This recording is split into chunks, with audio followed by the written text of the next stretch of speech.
ઉપલેટા માનવ સેવા ટ્રસ્ટ દ્વારા સર્વરોગ નિદાન કેમ્પનું આયોજન કરવામાં આવેલ.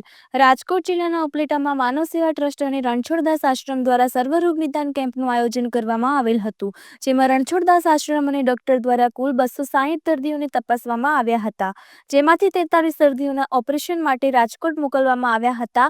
આ કેમ્પના આજના ભોજન પ્રસાદ તથા કેમ્પના મુખ્ય દાતાશ્રી તરીકે સ્વર્ગસ્વ દીપકકુમાર પુંજાભાઈ વરુના સ્મરણાર્થે આ કેમ્પ રાખવામાં આવેલ હતો.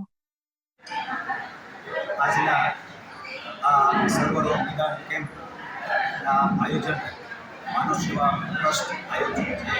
આજનો આ સર્વરોગ નિદાન કેમ્પનું આયોજન થયેલું છે. તેમાં ઘણા બધા એટલે કે 200 જેવા દરિદ્ર નારાયણને આજના આ કેમ્પનો લાભ લીધો છે.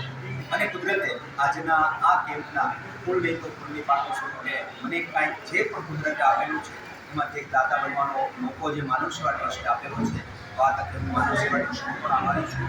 અને ભગવાનને પણ મારું પ્રાર્થના કરું છું કે મારા આવા સેવાના કાર્યક્રમને અને ખાસ કરીને આજનો જે આ કાર્યક્રમ છે એ મારા મોટા પુત્ર સ્વર્ગવાસ દીપની યાદમાં હું આજનો આ કાર્યક્રમને ઉજવણી કરું છું. ડૉક્ટર દીપની 11મી પુણ્યતિથિ 2 માર્ચના રોજ પૂર્ણ થયેલ છે, પરંતુ માનવ સેવા ટ્રસ્ટનું જે આ ત્રીજા રવિવારનું આયોજન છે એ નિમિત્તે આજે હું દીપની યાદગીરી સ્વરૂપે આજના આ કેમ્પના દાતા તરીકે રજ અદા કરું છું. અને જે મને માનવ સેવા ટ્રસ્ટે આ મોકો આપ્યો છે, માનવ સેવા ટ્રસ્ટના તમામ ટ્રસ્ટીઓ, પ્રમુખ, સહમંત્રી જે કાંઈ એ તમામનો હું આભારી છું. હરહંમેશ આભારી રહીશ. જય હિન્દ, જય ભારત,